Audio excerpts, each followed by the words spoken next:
This is every single hidden detail in Attack on Titan Season 1. And trust me, some of these will blow your mind. Let's start right at Episode 1, when we first see the scouts in action. You might remember a soldier named Moses. In the anime, he's barely shown. But in the manga, his mother calls him Brown. The same last name as Rainer Brown.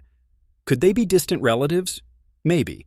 From the very beginning, Isayama was already weaving subtle connections across generations. Even the title card in Episode 1 hints at the world beyond the walls. If you look closely, you can actually spot the outline of sea, Marley U, the Ocean, and Paradis Kyan itself. That ship in the opening? It could be the same one that Reiner, Bertolt, Annie, and Marcel used to reach the island years later. Now let's talk about Eren's dream sequence, Tupperware. Hidden inside it is a shot of Mikasa, Armin, Jean, Sasha, and Levi, all dead in a forest. This was actually Isayama's original ending concept back in 2009, before he completely reimagined the story's fate. Remember the kids who bullied Armin? Ever wonder what happened to them? Well, they didn't make it far. Isayama has said he hates bullies, so he made sure their story ended quickly. When the Colossal Titan kicks open the gate in Episode 1, those same bullies are crushed by debris from the wall.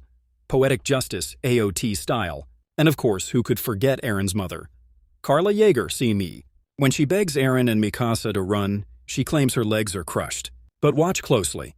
When the smiling Titan lifts her, she actually moves her legs slightly, meaning she could have escaped if Hannes had acted faster. That single hesitation cost everything. During the evacuation to Walrose, keep your eyes peeled. Among the fleeing civilians, you can actually see Annie Leonhardt blending into the crowd, and right beside her, Reiner and Bertolt. The warriors were there from day one. In the training arc, when Eren fails his ODM test, you see a small bandage on his head at dinner, but steam is rising from it. Early proof of his Titan healing factor, long before anyone knew. And while Eren rants about the armored Titan, notice how the camera cuts directly to Reiner. Isayama was basically screaming, "It's him!" years before the reveal. When the wall falls again and the Titans flood Trost, those mindless Titans aren't random. Later in Grisha's backstory, we learn they were actually former Eldian restorationists, victims of Marley's punishment. Then there's Eren saving Armin from the bearded Titan, yelling, "I'll never die here." The irony? He does die inside a Titan's mouth at the end of the series. And here's a hidden detail. Armin actually witnessed Eren's first transformation but was too traumatized to understand what he'd seen. Let's clear up a myth. Titans don't eat humans for food, they don't even need to. They eat because somewhere deep down, they're desperately trying to find a Titan shifter to regain their humanity. It's instinct, not hunger. In Episode 6, we see Mikasa's backstory, how Eren saved her from kidnappers. The praying mantis devouring a butterfly wasn't random. The mantis represents death, and the butterfly symbolizes freedom. Eren and Mikasa's entire story, love, loss, and liberation, foreshadowed in one shot. And when Mikasa's Ackerman powers awaken as she saves Eren, there's poetic symmetry. Years later, Eren's founding Titan powers awaken when he saves Mikasa. Both of their true powers born from saving each other. In Episode 7, right before Eren returns as a Titan, a pomegranate appears. That's not just food, it's an ancient symbol of rebirth.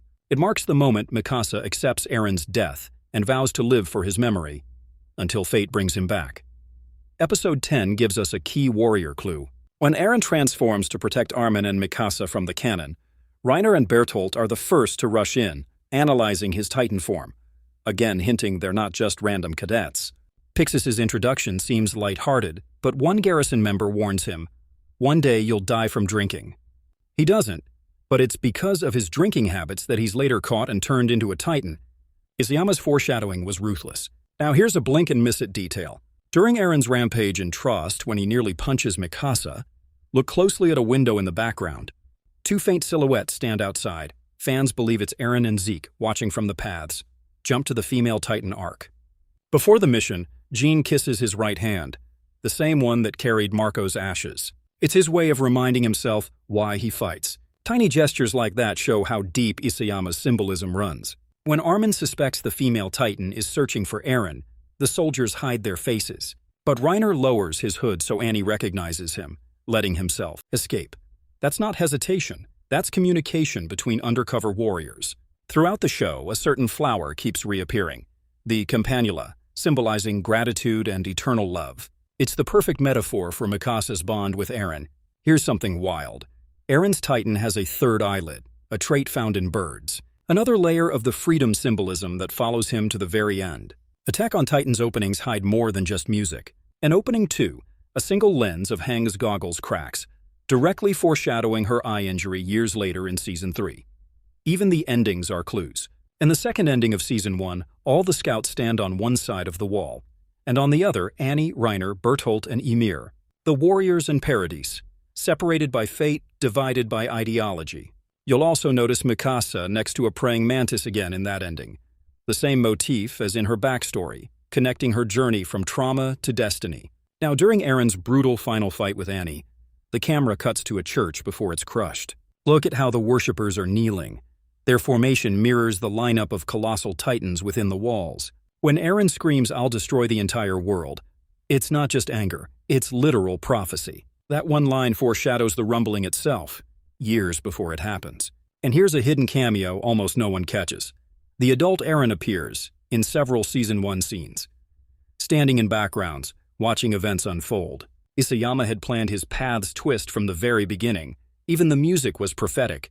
One track, Bauklötze, first played in Season 1, then again during Hanga's heroic death.